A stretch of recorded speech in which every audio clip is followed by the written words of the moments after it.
Hi, my name is Lucy Manalo, and I'm a visual arts teacher at Pasadena High School. I'm also the lead teacher of the Visual Arts and Design Academy there, so go art! Anyways, I'm here to talk to you today about several different SDAIE strategies referencing the book Reading, Writing, and Learning in ESL from Paraguay and Boyle. Now, obviously, being a visual artist, I love visual aids. And so some of the strategies I'm going to be talking to you about have to deal with that. And so first one being is a word wall dictionary. Now, I know when I first looked at it, I'm like, word wall? That's what my daughter who's in 5th grade has in her classroom, or I'm sorry, my son has in his classroom. But no, it's not like just the word that's listed up. What it is actually is the word, the definition, and then a picture of the image. So that way your EL students have, all those pieces put together in order to add context to what that word is. And so I usually buy some posters that have that, and then other times, teachers on a budget, so I wind up making a lot of them. So the next few slides, you're going to see one that I bought, and the next one that I made. However, you won't be able to see the definitions on the second one. So here you go.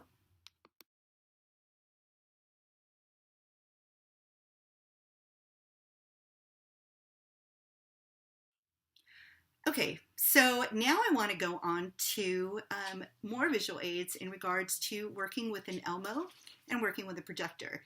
Now, since my classroom is so huge, in order for my kids to see everything, I need to bring them up to the front. And at times when they're at their desk and they're painting and they're getting ready to do work, I can't do that.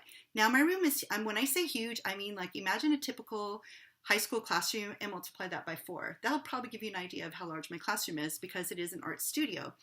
And so in order for the students to see it, and if I'm just giving a little demonstration, with paint or pen and ink, which I'm going to show you in just a moment, they can't see that. And so for them, in order for them to see that, I need to project it so it's big enough for like the whole class to see.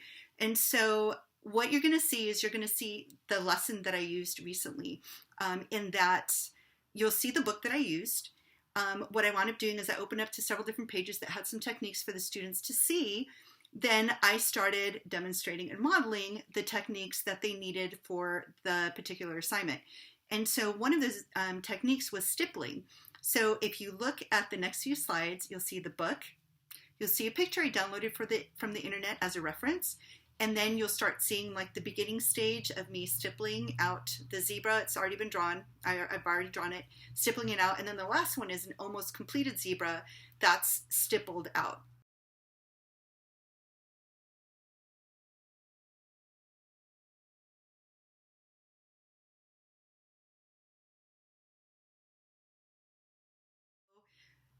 By using the Elmo and the projector, one is a visual aid. I'm demonstrating, I'm modeling. It's large and big so everybody can see it. And that lends me to the next thing that I'm going to tell you about is TPR, or total physical response. Now, I like total physical response because it kind of lends itself to the I do when I'm modeling and demonstrating, and then we do. So as I'm doing it, they're kind of going along with me, and then you do. And so by us doing it together, they kind of have an idea of like how to exactly hold the pen, how to collect the ink, et cetera, et cetera. And I know it sounds easy, but it's a little more challenging than it looks without getting ink everywhere, because that's happened too.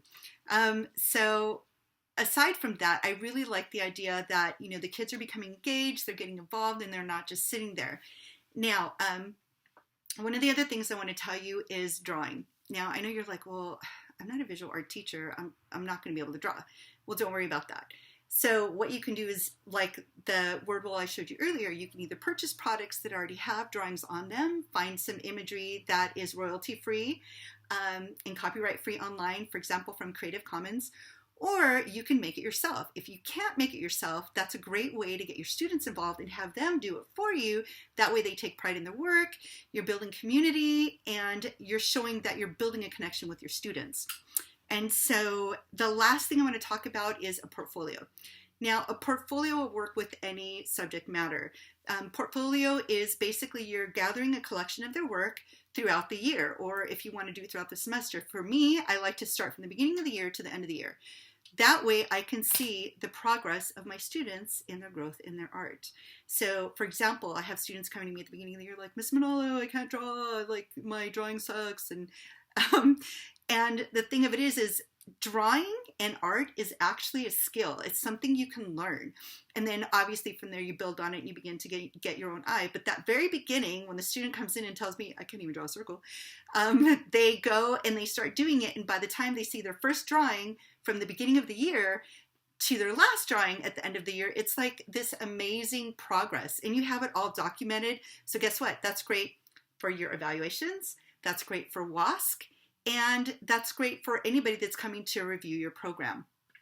So having said that, I want to thank you for taking the time to listen to me. Again, my name is Lucy Manalo, and thanks for watching.